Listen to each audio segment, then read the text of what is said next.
ಯಾರೇ ಕೂಡ ದೇಶದ ವಿರುದ್ಧ ಮಾಡಿದರೆ ಅವ್ರ ಮೇಲೆ ನಿರ್ದಾಕ್ಷಿಣ್ಯ ಕ್ರಮ ಕೈಗೊಳ್ತೀವಿ ಅಂತಕ್ಕಂಥ ನಿಲುವು ಕೂಡ ಸರ್ಕಾರದಲ್ಲಿ ಅದನ್ನೇ ಮುಂದುವರಿಸ್ತೀವಿ ಮತ್ತು ಆ ಜಿಲ್ಲಾ ಆಡಳಿತ ಅವ್ರ ಮೇಲೆ ಖಂಡಿತ ಕ್ರಮ ಕೈಗೊಳ್ತದೆ, ಅದು ಸಾಬೀತಾದ.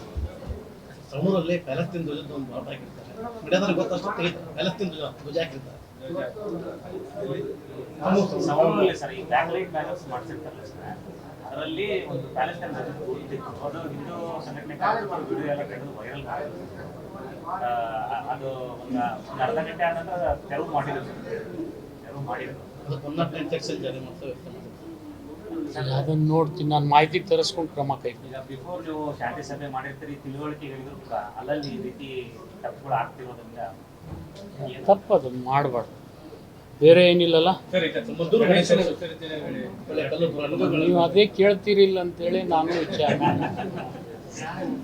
ನೀವು ಅದಕ್ಕೆ ನಿಂದಿರ್ಸಿರ ಅಂತ ತಿಳ್ಕೊಳ್ಬೇಕು.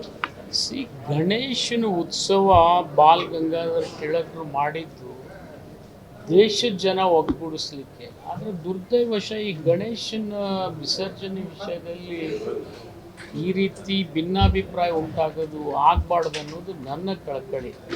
ಮತ್ತು ಆಗಿದ್ರೂ ಕೂಡ ಅದನ್ನು ನಿರ್ದಾಕ್ಷಿಣ್ಯವಾಗಿ ತನಿಖೆ ಮಾಡಿ ಕ್ರಮ ಕೈಗೊಳ್ಳಿ ಅಂತೇಳಿ ನಾನು ಒತ್ತಾಯ. ಹಿಂದೂಗಳೇ ಗಲಾಟೆ ಮಾಡ್ತಿದ್ದು ಅನ್ನೋ ಮಟ್ಟದಲ್ಲಿ ಮಾತಾಡ್ತಾರೆ.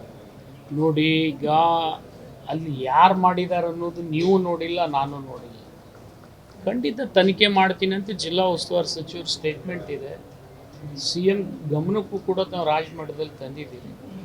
ನಿರ್ದಾಕ್ಷಿಣ್ಯವಾಗಿ ಕ್ರಮ ಕೈಗೊಳ್ಳಿ. ಶಾಂತಿ ಸಭೆಯನ್ನು ಮಧ್ಯ ಮಾಡಬೇಕಿತ್ತು ಸರ್, ಈಗೆಲ್ಲ ಕಾರ್ಯಕ್ರಮ ಆಗಿದೆ. ಶಾಂತಿ ಸಭೆ ಕೂಡ್ಸೋಕ್ಕಿಂತಲೂ ಪೂರ್ವದಲ್ಲಿನೇ ರಾಜ್ಯದಲ್ಲಿ ಮಾಡ್ಬೇಕಂತೇಳಿ ಒಂದು SOP ಕೂಡ ರಿಲೀಸ್ ಮಾಡಿದ್ದೀವಿ, ರಿಲೀಸು ಮಾಡಿದ್ದೀವಿ.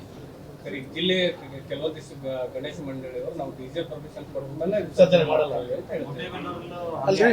ಸುಪ್ರೀಂ ಕೋರ್ಟ್ ವಿರುದ್ಧ ನಾವು ಹಂಗ ಮಾಡಬೇಕು ಅಂತ ನೋಡಿ, ಹೇಳಿ ನಿಮ್ಮ ಜಿಲ್ಲೆಯಲ್ಲಿ ನಿಷೇಧ ಆಗಿದೆ, ನಮ್ಮ ಜಿಲ್ಲೆಯಲ್ಲಿ DJ ಇಟ್ಟುಕೊಂಡೇ ಮಾಡಿದ್ದಾರೆ. ಮತ್ತು ನೀವೇನು ಉತ್ತರ ಹೇಳ್ತಿರಕ್ಕೆ? ಹಳ್ಳಿಗಳಲ್ಲಿ ಕೊಡ್ತಾರೆ, ಸಿಟಿಯಲ್ಲಿ ಕೊಡ್ತಿಲ್ಲ, ಗಣೇಶನ ಸಮಸ್ಯೆ ಆಗ್ತಾ ಇದೆ. ನೋಡ್ರಿ, ನಮ್ಮಲ್ಲಿ ನಿಮ್ಮ ಜಿಲ್ಲೆ ಕೆಲವು ಜಿಲ್ಲೆಯಲ್ಲಿ ಬ್ಯಾನ್ ಆಗಿದೆ ಕೋರ್ಟಿನ ಆದೇಶ. ನಮ್ಮ ಉತ್ತರ ಕರ್ನಾಟಕದ ಕೆಲವು ಜಿಲ್ಲೆಗಳಲ್ಲಿ ಅನುಮತಿನೂ ಕೂಡ ಕೊಟ್ಟಿವಿ. ಎಲ್ಲರೂ ಕೂಡ ಶಾಂತಿಯುತವಾಗಿ DJ ತಗೊಂಡೋಗಿ ಮಾಡಿ ಮುಗಿಸಿದ್ದಾರೆ ಕೂಡ.